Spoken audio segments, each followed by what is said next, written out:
Hey, salut tout le monde, vous allez bien? Oui, bienvenue à 180, je suis content de vous accueillir. Bienvenue à cette nouvelle série qu'on débute ce matin. C'est pour un ami. Je ne sais pas si ça vous est déjà arrivé d'avoir ce type d'approche-là, de poser la question pour un ami. On a toutes des questions, et que vous soyez croyant, que vous ne soyez pas croyant, vous êtes bienvenus à poser vos questions et à participer aussi à cette série. Au courant de l'été, on va avoir différentes questions qu'on va aborder, que j'espère que vous vous posez, parce que, en fait, je suis pas mal sûr que c'est des questions que vous vous posez, parce que c'est des questions que j'ai reçues et que je reçois aussi régulièrement et qui sont souvent posées en ce qui concerne la foi, en ce qui concerne Dieu. Et je veux vous inviter aussi, même en cours de série, vous pouvez écrire, par exemple, vous pouvez m'écrire vous pouvez utiliser le Facebook, vous pouvez utiliser l'adresse courriel de l'Église ou la mienne, là, david@église180.com, pour me donner vos questions. Et bien que la plupart des questions sont préparées, ça va me permettre de pouvoir peut-être intégrer de vos questions à l'intérieur de certaines qu'on va voir, et ça sera peut-être opportun. Et puis, vous pouvez même déjà utiliser, si vous êtes en ligne, le chat, où ce que vous pouvez déjà commencer à dire « Hey, ça serait le fun d'avoir telle question, on va les relever, je vais les noter. » Et puis, on va aborder des questions qu'on pourrait penser niaiseuses, mais qui ne sont pas si niaiseuses. Ceux qui me connaissent savent que je n'ai pas eu un parcours académique qui est vraiment glorieux. Je n'étais pas nécessairement très bon à l'école. Le système de la façon qu'on était assis d'une classe et puis écouter un professeur de façon interminable. J'ai trouvé ça difficile dans mon parcours, que ce soit le primaire, secondaire, puis même plus tard aussi dans mes autres études. Un peu moins plus tard, mais surtout au primaire, secondaire, justement à cause de ce modèle-là dans lequel on est assis. Puis pourtant, si j'avais les matières qui m'intéressaient, des matières qui touchent un peu plus à la science, les mathématiques, puis le bon professeur, mais à ce moment-là, je pouvais performer des scores. Mais sinon, en temps normal, j'étais vraiment pas très bon et je restais beaucoup plus avec des questions qu'avec des réponses. Et je me souviens, comme si c'était hier, j'étais au primaire, j'étais vraiment je me souviens plus, c'était même dans le début du primaire, et je me souviens que j'avais de la difficulté à suivre. Et puis là, la professeure nous avait expliqué, quand vous avez une question, vous levez la main, puis vous m'interpellez. Et là, je me souviens avoir tout pris mon courage à deux bras pour être capable de lever la main, poser ma question. Et là, je lève ma main, puis en levant ma main, je dis « Maman, hein? » Dans la salle de classe. Et là, je réalise qu'est-ce que j'ai fait, la honte, les amis autour de moi qui se mettent à rire. Et là, finalement, oubliez ça, ma question. Et là, je me suis dit, plus jamais je vais poser de questions de ma vie. Pas si pire que ça quand même, mais on peut avoir peut-être ce sentiment comme quoi que on vit la honte ou peut-être le malaise avec certaines questions qu'on n'ose pas demander, peut-être parce qu'on a honte de la demander, peut-être parce qu'on se dit, est-ce que tout le monde l'a compris? Et puis, on va avoir peut-être la pensée comme quoi que c'est une question niaiseuse. Et il n'y en a pas de questions niaiseuses. Je me souviens même plus tard, quand je continuais d'étudier, puis je commençais à m'intéresser d'une façon personnelle plus à Dieu, puis à vouloir chercher, puis à vouloir découvrir Dieu, découvrir ce que la Bible dit, puis certaines histoires. Puis j'avais fait des cours bibliques pour aller plus loin. Et je me souviens être assis dans la salle de classe, puis je regardais les autres étudiants, puis je me disais, ils comprennent-tu, eux autres, qu'est-ce qui se dit présentement? On parle de peuple de Dieu, on parle de circoncision, on parle de l'arbre de vie, on parle d'Apocalypse. Et puis je me disais, je comprends rien. Même encore aujourd'hui, j'ai des collègues pasteurs que je considère des érudits, des gars qui ont écrit des livres et que moi, j'aurais peut-être jamais le courage de lire leurs livres. Et je me dis, quand je participe avec eux à des colloques, je vois qu'ils ont des affirmations, ils ont des développements dans des discussions. Puis des fois, je me dis, c'est quoi qu'ils disent? Ils utilisent des mots, je comprends pas. Puis on se retrouve chacun d'entre nous, à un moment donné, dans des contextes où on a des questions. Et les questions que l'on a sont importantes pour qu'on puisse continuer de cheminer dans notre développement. On a de ces questions que des fois, on n'ose pas demander, mais tant qu'elle n'est pas répondue, notre compréhension, notre réflexion, ce qu'on est en train de bâtir dans notre découverte de Dieu, peut stagner justement parce que, avec notre arrière-plan, ce qu'on a reçu, puis certaines compréhensions, mais des fois, il y a certains nœuds qui ont besoin d'être dénoués, qui relèvent d'une question, et tant qu'on n'a pas la réponse à cette question-là, des fois, on peut se faire expliquer toutes sortes de choses autour, mais on a de la difficulté à continuer de croire parce qu'on reste avec certaines questions. Puis certaines de ces questions-là pourraient être, par exemple, est-ce que Dieu va répondre à ma prière? Ou peut-être, pourquoi est-ce que Dieu ne répond pas à ma prière? Et là, on a de la difficulté à cheminer puis à découvrir Dieu, la vie en lui, parce que on ne comprend pas pourquoi est-ce qu'il ne répond pas ou quand il va répondre. Comment est-ce que, c'est peut-être une question que vous vous faites poser par votre ami, comment tu fais pour croire les histoires de la Bible? Tu sais, c'est un peu comme, est-ce que tu crois à la science? Parce que là, tu sais, l'histoire de Noé, l'histoire de Moïse qui fend la mer en deux, tu sais, c'est les histoires de miracles. Comment tu fais pour faire confiance à la Bible? Et cette question que peut-être que vous avez, que vous vous demandez, comment ça se fait que j'ai encore des doutes? Peut-être que tu as décidé de placer ta foi en Christ. Peut-être c'est comme tout récemment. Peut-être que ça fait des années. Puis tu vis avec la question de ton ami.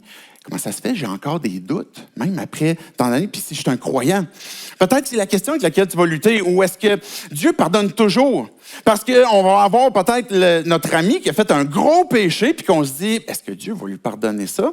Ou qu'un péché que votre ami fait de façon récurrente, et puis que vous dites, mais à un moment donné, est-ce que Dieu va se tanner de moi? Est-ce que Dieu va arrêter de me pardonner? C'est peut-être une question que vous avez aussi. Comment est-ce qu'on fait pour connaître la volonté de Dieu? Si un jour je veux savoir la femme ou l'homme que je vais marier, est-ce que Dieu va m'envoyer un signe, tu sais, comme une étoile, tu sais, avec un faisceau lumineux, puis des anges comme oh, voici le signe, tu sais, pour trouver l'âme sœur. Est-ce que Dieu va donner, comment je fais pour trouver sa volonté? Est-ce que Dieu envoie des signes? Est-ce qu'il y a des trucs que Dieu a créés que dans le fond après ça, il veut plus qu'on touche? Pourquoi est-ce que Dieu crée, peut-être c'est la question que ton ami va lutter avec, mais pourquoi est-ce que Dieu va créer, par exemple, le sexe ou l'alcool, des choses comme ça, puis que ça semble être comme vraiment le fun de montrer qu'il l'a créé comme pour nous tenter, puis qu'il ne faut pas y toucher? C'est peut-être des questions que vous avez, puis avec lesquelles vous luttez, puis qui a besoin d'être dénouées. Au courant de cette série-là, c'est ça qu'on veut faire. Et on comprend tous le sentiment que d'avoir une question, qu'on n'ose pas lever la main, et puis qu'on a quand même besoin d'avoir certaines réponses pour nous aider à croire. Et ça, c'était le fonctionnement de Jésus. Jésus, il faisait des disciples. L'Église fait des disciples. Et ce que Jésus faisait, ça pourrait se résumer particulièrement à deux choses qui vont se développer, mais particulièrement à deux choses: de rassurer le monde, rassurer les gens qui croisaient, rassurer le monde de l'amour de Dieu pour eux.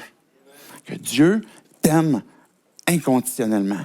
Puis une deuxième chose que Jésus faisait, c'était d'aider les gens à croire là où ils étaient, avec les questions qu'ils avaient, avec les nœuds peut-être qu'ils avaient dans leur compréhension. Puis des fois, Jésus, on le voit dans les évangiles, qu'il va lui-même apporter peut-être d'autres questions où on a l'impression qu'il va tirer ailleurs, mais qu'il comprend très bien ce qu'il y a dans le cœur de la personne qui a besoin d'être dénouée pour que ça se révèle, pour qu'ensuite, OK, maintenant je peux faire mon choix de croire, d'avancer, de persévérer. C'est la façon que Jésus faisait des disciples.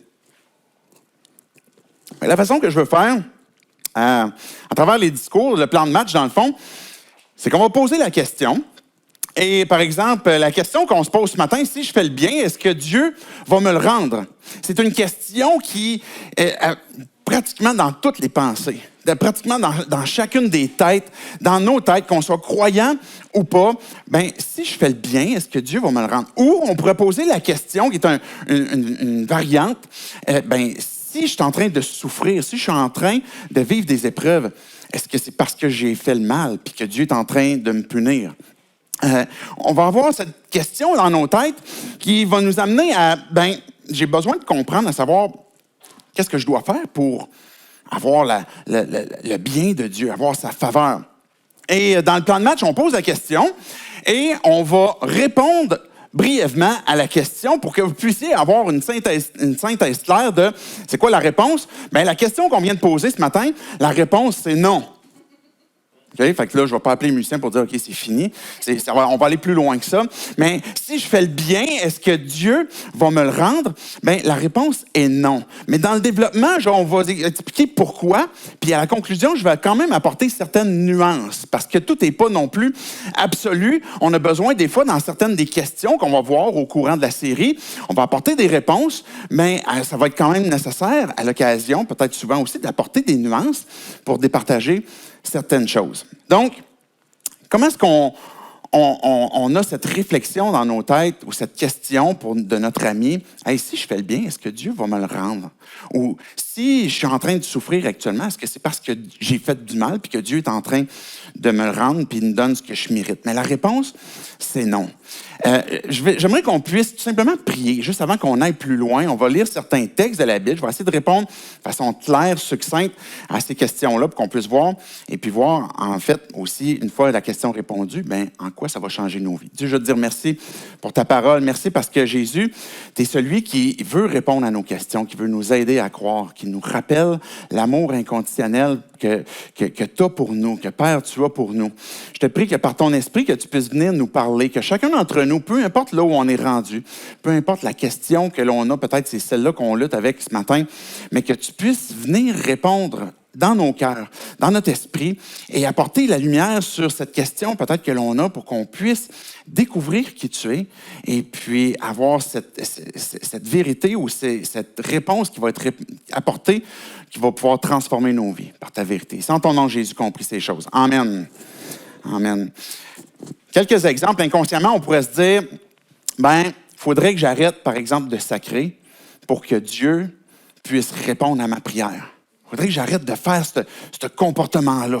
Puis si j'arrête je fais moins de péché à ce moment-là, Dieu va répondre plus facilement à ma prière. On pourrait avoir le raisonnement que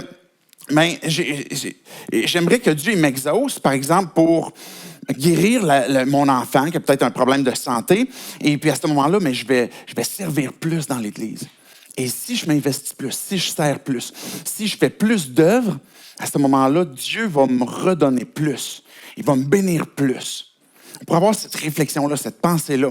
On pourrait penser que, ça fait un bout que j'arrête, par exemple, de consommer des choses que Dieu voudrait pas, que ce soit la pornographie, que ce soit des choses qui m'emmènent à certaines dépendances. Et là, parce que j'ai réussi à faire un certain ménage de ça, à ce moment-là, ça veut dire que Dieu, il va me donner un ou une amoureuse. Et que là, je vais pouvoir être en couple. On pourrait avoir cette réflexion-là, ou penser que j'ai parlé de ma foi à un collègue, je partage ma foi aux gens à mon travail, ça voudrait dire qu'à ce moment-là, je vais pouvoir avoir une promotion à mon travail ou le poste que je souhaite tant, parce que Dieu va me l'accorder, parce que je suis un meilleur témoin, parce que je parle plus de lui. Ou, je ne peux pas demander à Dieu qu'il m'aide financièrement. Je ne peux pas demander à Dieu parce que j'ai trop mal agi dans la semaine passée. J'ai trop dépensé en allant au cinéma. J'étais trop content du déconfinement. J'allais tous les jours. Et puis là, finalement, je me retrouve avec une difficulté financière. Je ne peux pas demander ça à Dieu parce que je ne mérite pas qu'il m'aide. C'est des pensées, des réflexions que l'on a, avec lesquelles on peut lutter. Et puis même si on n'est pas croyant, on pourrait avoir cette pensée aussi que, OK, je m'intéresse à Dieu, je suis curieux, je veux le découvrir encore plus, mais peut-être que pour que, si Dieu existe, puis que justement qu'il me réponde, puis qu'il intervienne dans ma vie, je devrais m'assurer que ma vie est bien rangée, que je fais des bonnes œuvres, que j'aime suffisamment le monde, que je travaille pas au noir, que je sacre pas trop, que j'ai pas tué personne. Fait qu'à ce moment-là, Dieu va me donner plus sa faveur. C'est un raisonnement qui est contraire à ce que Dieu nous dit. C'est normal qu'on ait ce raisonnement-là parce que on a un système bien ancré dans le mérite. On fonctionne au mérite. Et c'est la raison pour laquelle on réfléchit comme ça. Par exemple, dans le système judiciaire, puis on est content que c'est comme ça. Parce que dans le système judiciaire, si quelqu'un a fait du mal, qui a tué des gens, qui a volé ou peu importe, on veut qu'il obtienne la conséquence du mal qu'il a fait. Vous êtes d'accord avec moi? Et la même chose, si quelqu'un, par exemple, dans le système judiciaire, est finalement est pas coupable, on veut qu'il soit libéré. On va, par exemple, dans le domaine du travail, c'est normal que si tu fais de l'overtime, en bon québécois, que tu vas être payé pour le temps que tu as fait supplémentaire. Je suis sûr que vous êtes d'accord, je vous le demande même pas. Fait que l'ouvrier mérite son salaire. Fait que ce que vous allez obtenir, c'est parce que vous avez travaillé pour, et là, vous l'obtenez. Si à l'école, par exemple, vous décidez de juste aller au cégep pour, par exemple, les parties du lundi au vendredi, ben ça se peut que vous allez avoir ce que vous méritez comme note si vous êtes toujours en retard dans vos travaux et puis vous abandonnez certains cours. Ben c'est normal parce que les notes qu'on reçoit sont données en fonction du travail et du mérite qu'on fait. Même chose pour le code de la route. Même chose dans une relation amoureuse. Et là, c'est pas juste des systèmes comme le système judiciaire ou l'école, le travail, mais même dans une relation amoureuse. Il y a certains aspects qu'on va croire et puis qui vont quand même être définis en termes de mérite ou qu'on peut penser qu'ils sont en mérite. Parce qu'on va se dire, OK, si je fais un bon souper ce soir, puis après ça, je lave la vaisselle, ça va peut-être être payant plus tard. On va avoir cette pensée-là. Ou si je fais suffisamment de lavage et puis je fais suffisamment peu importe, là, je m'occupe suffisamment des enfants, mais là, je vais avoir assez de air lousse pour aller avec mes amis, sortir, ou pour pouvoir aller au golf, ou peu importe qu'est-ce que ce serait.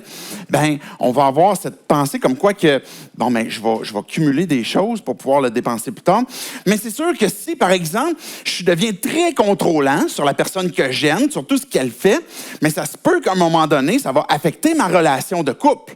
Et c'est normal, parce que là, je suis en train de prendre, je suis en train de nuire à la relation, et là, il y a quelque chose qui me revient, qui fait partie de l'ordre naturel des choses. Même si ce ne serait pas souhaitable qu'une relation soit affectée à cause de ça, mais on va fonctionner même dans le couple en termes de mérite. C'est un système qui est bien ancré dans nos pensées. Et quand on arrive au domaine de la religion, par exemple, l'hindouisme, il va parler de réincarnation. Donc, dans l'hindouisme, si j'ai eu une mauvaise vie, je vais être rétrogradé. Je ne sais pas c'est quoi en bas de l'homme, on est rétrogradé dépendamment du mal que vous auriez fait. On va se retrouver à un grade plus bas. Ou si vous avez vraiment mené une bonne vie, là, le mérite, c'est que vous allez vous réincarner dans quelque chose de mieux, de plus grand, jusque finalement au paradis, selon l'hindouisme. Ou par exemple, le bouddhisme, ça va parler du karma. Il y a combien de vidéos vous allez pouvoir voir sur YouTube avec comme le karma, quelqu'un qui fait une chose puis ça lui revient en face. On va avoir cette pensée comme quoi que si je fais le mal, ça va me revenir. Si je fais le bien, ça va me revenir. Et ça, c'est le karma. Et dans la religion, on va attribuer, même dans le christianisme, cette idée de karma que en faisant le mal va me revenir. En faisant le bien va me revenir. Et que là, c'est une question de toujours un bon dosage puis de faire le bien pour que le bien me revienne. Ou on pourrait parler, par exemple, de l'islam ou même du judaïsme. Et le judaïsme, quand je dis judaïsme, c'est un judaïsme un peu comme ce qu'on voit dans le Nouveau Testament, par exemple dans les évangiles avec les scribes, les pharisiens, qui fonctionnaient de façon religieuse. Puis j'emploie le mot aussi religieux comme un peu péjoratif, comme des œuvres qu'il faut que je fasse pour pouvoir obtenir quelque chose de bien. L'islam ou le judaïsme, c'est une balance à levier. Donc, on va placer d'un côté le bien que l'on fait, puis de l'autre côté, on va placer le mal que l'on fait. Et là, on espère que ça va tomber du bon côté et que si on a fait suffisamment de bien, là, à ce moment-là, on sera justifié. C'est comme ça qu'on pense dans le judaïsme, comme dans l'islam, qu'il faut faire plus de bien. Et si on a fait plus de mal, à ce moment-là, on sera condamné. C'était pas l'enseignement de Jésus. C'est pas ce que Jésus nous a enseigné.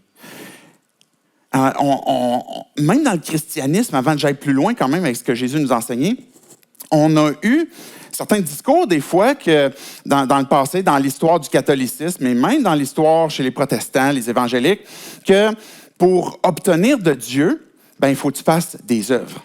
Si tu fais suffisamment d'œuvres, si tu es baptisé, si tu as certains sacrements, si tu agis bien comme ça à ce moment-là, dans les œuvres que tu vas faire, Dieu va te bénir, Dieu va te faire du bien et tu dois faire les œuvres. Est-ce que ça veut dire que Dieu est contre les bonnes œuvres? Non, absolument pas. Dieu n'est pas contre la vertu. Il veut qu'on fasse le bien. Il veut qu'on s'éloigne du mal. Mais la réflexion qu'on doit faire, c'est ce qui est faux et pas que Dieu ne s'intéresse pas à ce qu'on fasse le bien et qu'on s'éloigne du mal, mais qu'on utilise, par exemple, ce système-là pour attirer sa faveur. Est-ce que vous comprenez la nuance? Ce qui est faux n'est pas que Dieu ne s'intéresse pas au bien ou au mal, qu'on fasse le bien, qu'on s'éloigne du mal, mais plutôt qu'on utilise ça pour attirer la faveur de Dieu, la grâce de Dieu. Et c'est là que c'est un problème. C'est là que ça devient un problème et qui est contraire aussi à l'enseignement de Jésus. Parce que la justice, quand on parle de la justice, même la justice de Dieu, puis on l'a vu dans l'Apocalypse, si vous avez suivi la série précédemment, il y a des livres qui sont ouverts, par exemple, il y a un grand jugement, etc. La justice va faire en sorte que, ce que tu as fait, est-ce qu'il y a des témoins? Oui, il y a des témoins. OK, j'ai bien agi ou j'ai mal agi. Puis maintenant, on reçoit en fonction de ce qui a été fait, de ce qui n'a pas été fait, du mal, du bien. Et ça, c'est le système de justice qui reçoit en fonction du bien et du mal. Mais l'amour de Dieu, l'amour que Dieu il veut te donner, qu'il veut te dispenser, est inconditionnel. Et c'est là qu'il faut faire la nuance, c'est de départager les deux. L'amour que Dieu a pour toi ne dépend pas de si tu es juste ou injuste. Dieu, il t'aime. Même si tu es le plus profond, si tu as fait les pires conneries du monde, si tu es le plus loin que tu peux t'imaginer, tu peux savoir, puis la Bible dit clairement comme ça, que Dieu, il s'est donné, le Fils, il s'est donné pour toi, pour mourir pour tes péchés, dans le moment où tu étais le plus loin de lui. Et dans ce moment-là, tu peux avoir la certitude que Dieu, il t'aime d'un amour inconditionnel et infini. Et ça ne change pas. La grâce de Dieu aussi. Quand on parle de la grâce de Dieu, quand on parle de la faveur de Dieu, c'est que Dieu, il donne, que Dieu, il est généreux, OK? Il donne sa personne.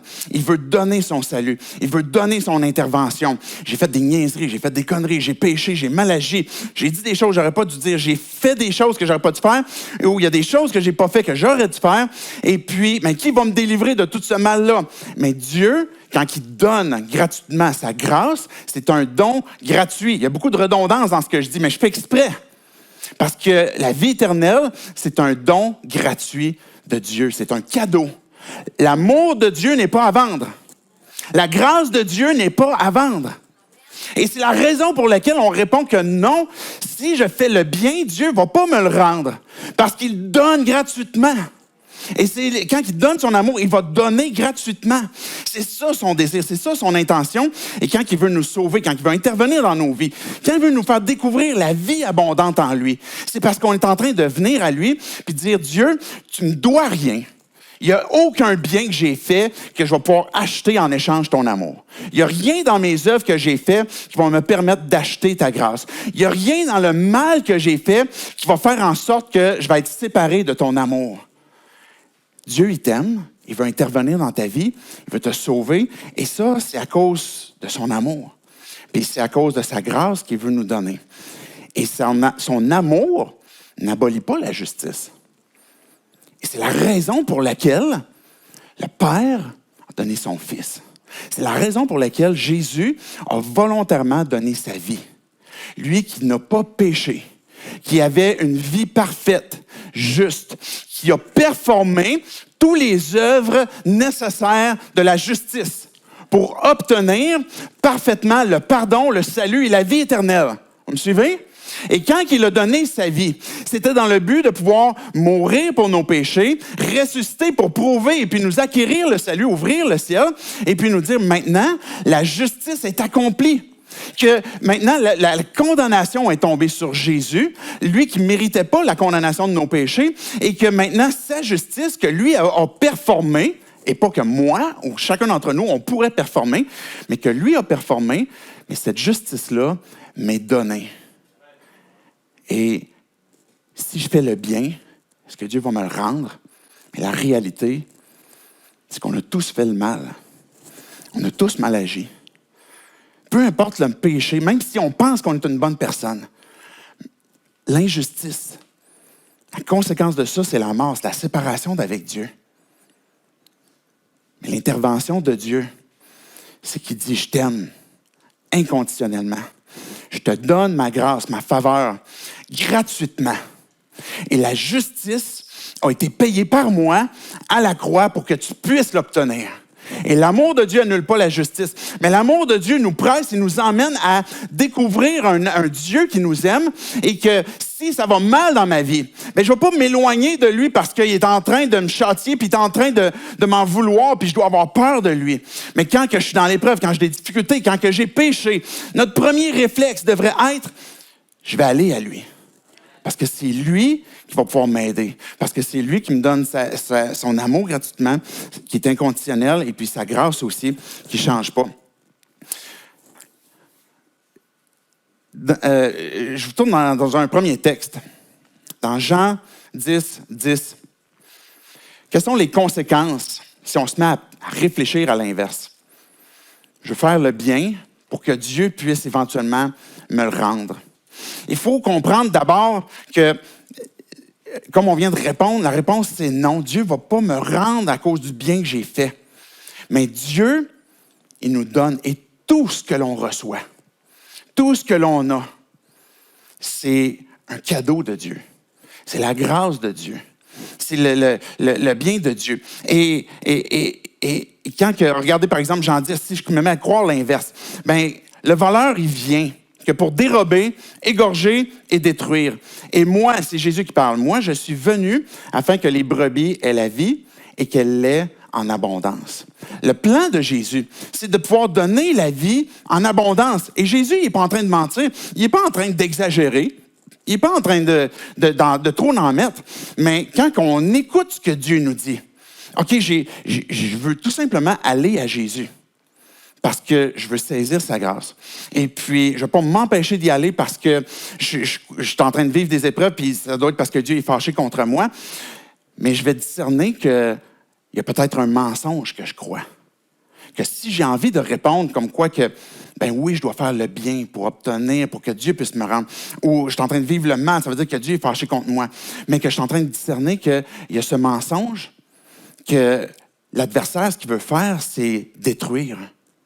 Le mensonge, ce qu'il fait dans nos cœurs. Si on se met à croire que oui, c'est ça que je dois faire, puis qu'on répond oui à cette question-là, ben, on est en train de se faire voler. On est en train de se faire voler la joie que de pouvoir avoir cette relation-là avec Dieu. On est en train de se faire, il va dire Jésus, dérober, égorger, détruire. Et c'est l'impact que ça a dans nos vies. Il faut savoir que si j'ai besoin du miracle de Dieu dans ma vie, c'est pas parce que je vais faire les choses comme il faut pour qu'il puisse me donner son miracle, mais parce que je crois que ce qu'il me donne est gratuit, mais j'ai besoin de le saisir par la foi, par la confiance, par la grâce de Diu. Nous autres, dans notre... je ne sais pas si vous êtes comme moi, mais on note des fois dans notre cellulaire, on a peut-être un système de pointage sur ce qu'on mérite ou ce qu'on ne mérite pas, puis combien ça vaut ou combien ça paye. Hein? Je ne sais pas si vous êtes comme moi, mais non, je n'ai pas littéralement un système de pointage. Mais on a tout ça, on a une petite application dans nos pensées qui donne un petit code, un petit pointage. Et puis là, on se dit, OK, si je veux obtenir le pardon d'une personne, ça vaut combien? Ça, c'est beaucoup de points. C'est un gros péché. OK, là, j'ai une requête de prière pour la guérison. Ça va me coûter combien de points? Et là, on se met à calculer qu'est-ce qu'on doit faire, comment est-ce qu'on doit dépenser pour ça. Si j'ai une requête pour quelque chose même de plus problématique, ça va être encore plus de points. Ou bien si je ne sac pas, ça fait une semaine, j'ai cumulé combien de points cette semaine? Ça monte un peu. Ou peut-être que si je sers à l'Église ou si je partage ma foi, comme on disait au tout début, ben on va avoir peut-être des points qu'on est en train de gagner, puis qu'après ça, qu'on peut redonner à Dieu en échange. Et c'est ça qu'on disait tantôt, que l'amour de Dieu ne s'achète pas. La grâce de Dieu ne s'échange pas. À partir du moment où ce que Dieu échangerait sa grâce en fonction de ce que tu es prêt à payer, ça vient de déterminer le prix de sa grâce. Est-ce que vous comprenez ce que je veux dire? Fait que si c'est ça fait une semaine que je ne sacre pas, fait que Dieu va me donner sa grâce, ça veut dire que la grâce de Dieu, elle coûte une semaine de ne pas sacrer? Ça n'a pas de bon sens. Et la grâce de Dieu, elle est infinie. Elle n'est pas avant. Il n'y a personne qui peut l'acheter. Parce qu'il est d'une richesse infinie. Sa grâce est d'une profondeur infinie. Et il n'y a rien qu'on peut donner en échange. Et c'est la raison pour laquelle on doit croire et avoir ce discernement que, oui, l'adversaire veut m'amener à vouloir faire du troc avec Jésus. Mais ce qu'il veut plutôt, ce que Jésus est en train de me dire, c'est non, viens à moi pour ce que moi j'ai à te donner. Et ce raisonnement-là, si on croit que oui, j'ai besoin de faire ces choses-là, mais ça nous détruit. On va se priver de prier. Parce que Dieu, il ne répond pas à mes prières, mais là, je me décourage de prier. Eh bien, par exemple, si je me prive de demander, ben à la place, je vais trimer dur parce que pour y parvenir, ou bien on va se priver de renouveler ou de renouer avec Dieu parce qu'on se dit, ben Dieu m'en veut, Dieu est fâché contre moi, et puis ben peut-être qu'il est trop tard. Ou bien si on ne reçoit pas ce qu'on considère qu'on mérite, on va trouver que Dieu est injuste parce qu'on va avoir une référence à ce que je reçois ou ce que je ne reçois pas, c'est à cause de la justice. Puis il me semble que j'ai fait le bien, donc je devrais recevoir. Et si je ne reçois pas, ça veut dire que Dieu est injuste. Et ça vient détruire, ça vient créer des nouveaux mauvais patterns dans notre compréhension de Dieu. Et on va se priver justement de découvrir qui est Dieu. On croit que Dieu ne répond pas peut-être à nos demandes, puis qu'on va croire de lui qu'il est insensible, ou que si quelqu'un d'autre reçoit, on va se dire, ben, je comprends pas pourquoi lui, il l'a eu. Mais ça se fait que lui, il a la vie que moi, je rêve. Puis on dirait qu'il la souhaitait même pas.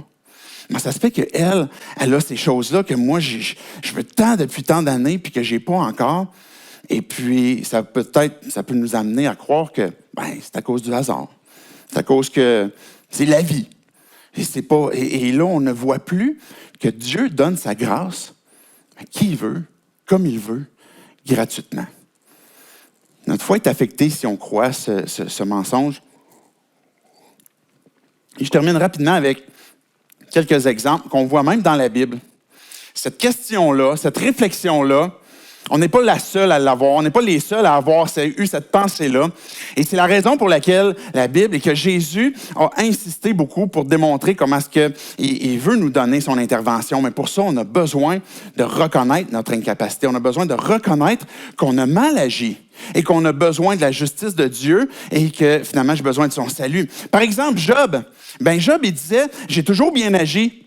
Et Job, là, on voit dans la fin du discours, Dieu il dit, t'as pas péché en parlant, etc. Mais on voit qu'il y avait quand même un système de compréhension, et les amis de Job, c'était ça qui était problématique, que, ben, si tu vis, si tu es pauvre actuellement, Job, si tu souffres actuellement, si ta santé va mal, c'est parce qu'à quelque part, tu nous le dis pas, mais tu as juste comme mal agi. C'est pour ça. Et Job a pensé aussi, mais Job, lui, justifiait à l'inverse. J'ai toujours fait le bien, j'ai toujours été juste, j'ai jamais porté mes yeux sur une vierge, par exemple, j'ai toujours été généreux, et puis, ben, je vis ça. Puis là, il dit à Dieu, mais Dieu, descend qu'on ait une discussion pour qu'on puisse se parler face à face, parce que moi, je comprends pas. Puis Dieu lui a dit, ben, t'étais où, Job, moi, quand que j'ai créé l'univers? T'étais où, toi, quand que les anges éclataient en chants d'allégresse, quand ils ont vu l'univers se créer au simple moment où j'ai prononcé que la chose soit? T'étais où, Job? Et on va manquer justement la puissance, la grâce, la personne de Dieu, parce qu'on va le ramener à notre système de pointage. Par exemple, les gens, le peuple de Dieu qui avait quitté l'Égypte et qui arrivait en Canaan, Deutéronome 8, versets 17 et 18, Dieu va leur dire, fais bien attention de ne pas dire dans ton cœur, c'est ma force et la puissance de ma main qui m'ont permis d'acquérir ces richesses. Souviens-toi de l'Éternel ton Dieu, car c'est lui qui te donnera de la force pour les acquérir. Même notre adoration, nos actions de grâce, à partir du moment qu'on reconnaît que ce que je reçois, c'est pas parce que je le mérite, mais parce que Dieu a bien voulu me le donner, mais là, tout d'un coup, nos actions de grâce vont déborder parce qu'on reconnaît que hey Dieu, tu m'as amené dans une maison, tu m'as amené à faire du travail, tu m'as amené dans des choses que j'ai obtenues, puis ultimement, c'est pas à cause de la force de mon bras, c'est pas à cause de ma performance, mais parce que toi, tu me l'as donné. Et Dieu est en train de rappeler au peuple, ben fais attention de ne pas dire dans ton cœur. On ne va pas le dire à voix haute.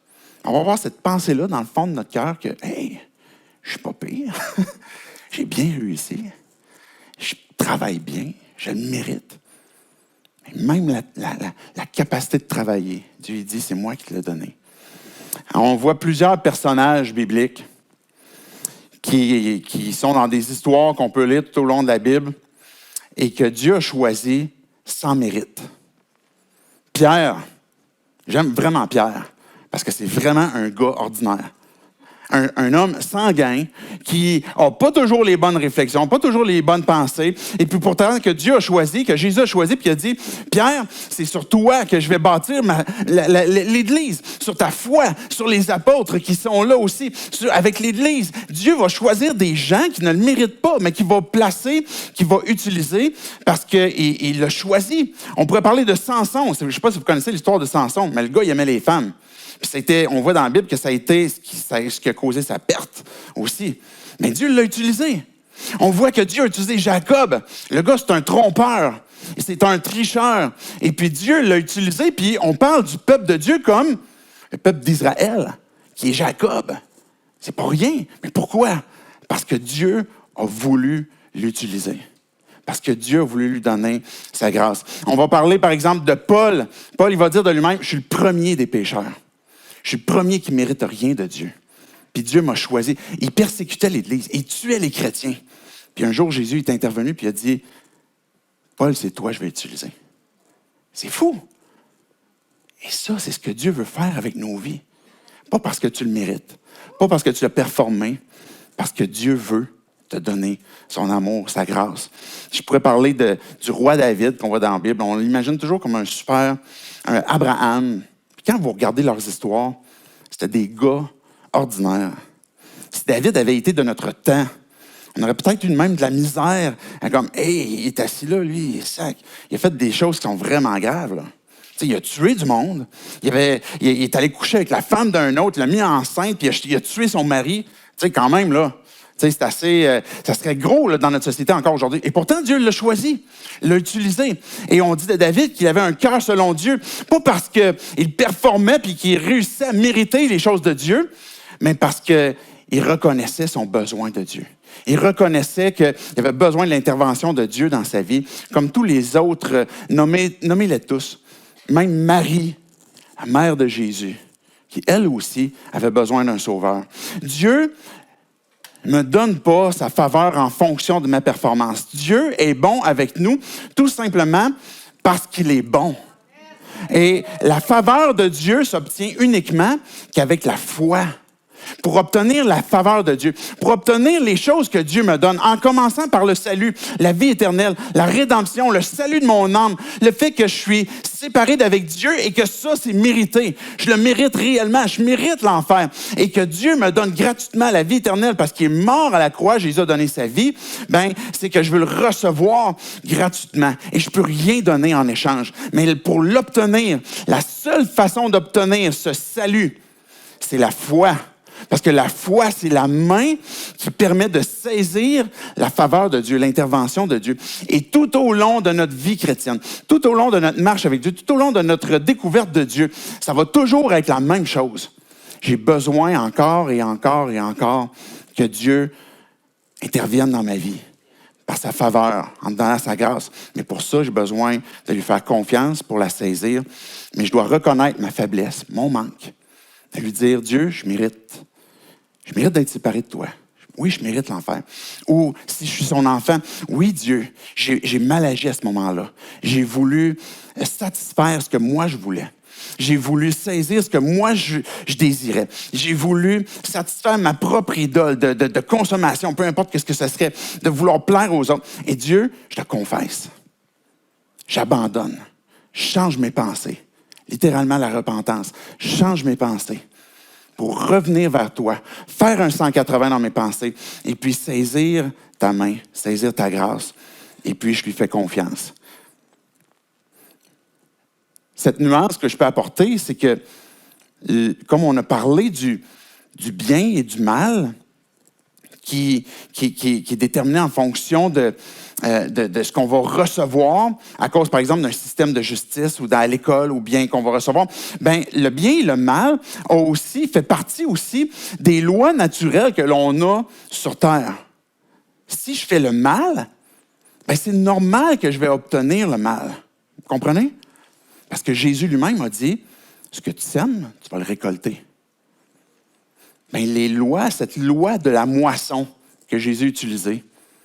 Ce que je sème, je le récolte. Et Paul va le citer même aussi dans Galates. Ben, si je sème pour la vie, je vais récolter la vie. Si je sème la mort, je vais récolter la mort. Est-ce que si j'ai placé ma foi en Christ, que je suis devenu son enfant et que maintenant je vis en continuant de semer la mort, ben oui, je vais récolter du mal. Mais est-ce que ça vient maintenant me déchirer de cette adoption que Dieu a fait avec moi? Mais non.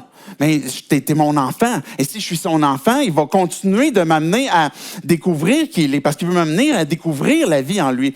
Mais c'est une loi que Jésus a expliquée comme quoi que, mais si je fais le mal, je vais recevoir le mal, parce que ce que je sème, je vais le récolter. Mais il y a une deuxième loi dans la moisson aussi. Ce que je sème, je le récolte aussi en abondance, parce que si je sème un grain, puis ça fait pousser un épi, ben un épi va avoir, par exemple, 100 grains.